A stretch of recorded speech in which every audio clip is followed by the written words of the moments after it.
আসসালামু আলাইকুম গাইস, সকাল সকাল অনেক বৃষ্টি নামছে। তো আমি তো বৃষ্টিটাকে খুব এনজয় করতেছি, কারণ এরকমের সকালবেলা 10টা 11টা বাজে বৃষ্টি নামলে খুবই ভালো লাগে। তো আমি জানালার পাশে বসে বৃষ্টি দেখতেছি আর একটু একটু করে ভালোবাসা নিতেছি বৃষ্টির। তো চলেন আজকে দেখাবো আমি কি রান্না করব। তো সামান্য রান্না করব।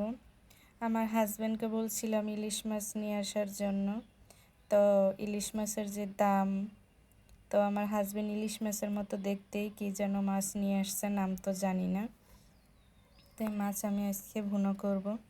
আর মাছটা একটু নরম নরম ছিল, যেহেতু সামুদ্রিক মাছ একটু নরম হবেই। তো আমি এই মাছটাকে ভেন্ডি দিয়ে ভুনো করব। আর যেহেতু ইলিশ মাছের অনেক দাম, আমাদের মতো মানুষ, গরিব মানুষরা কোনো দিন কিনে খেতে পারবো না। আমরা দুধের স্বাদ ঘোলে মিটাই, কারণ ঘোলের দাম কম। 1 কেজি দুধ কিনতে গেলে তো অনেক টাকা লাগবে। তো দেখো ঝটপট আমার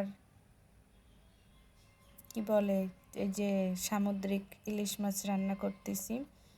আর হয়েছে গিয়া আমি পাশে শুধু মাছ দিয়ে তো আর ভাত খাওয়া হবে না, তাই আমি পাশে একটু ভেন্ডি দিয়ে দিব।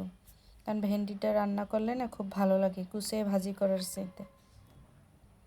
দেখেছো কালে কচি কচি ভেন্ডি। তোমাদের কাছে কেমন লাগে আমার এই রান্নার রেসিপিটা একটু কমেন্টসে জানিও। আর আমি যেভাবে পারি সেভাবে রান্না করি। আমি কখনো তোমাদেরকে রেসিপি দেখাই না, কারণ অনেকে অনেক ভালো ভালো রান্না করতে পারে, আমি তা কিছুই না। আমি সামান্য কিছু রান্না করি এই। তো ঝটপট হয়ে গেল আমার ভেন্ডি রান্নার রেসিপি। ভেন্ডি দিয়ে আর সামুদ্রিক ইলিশ মাছ বলতে পারো, গরিবের ইলিশ মাছ।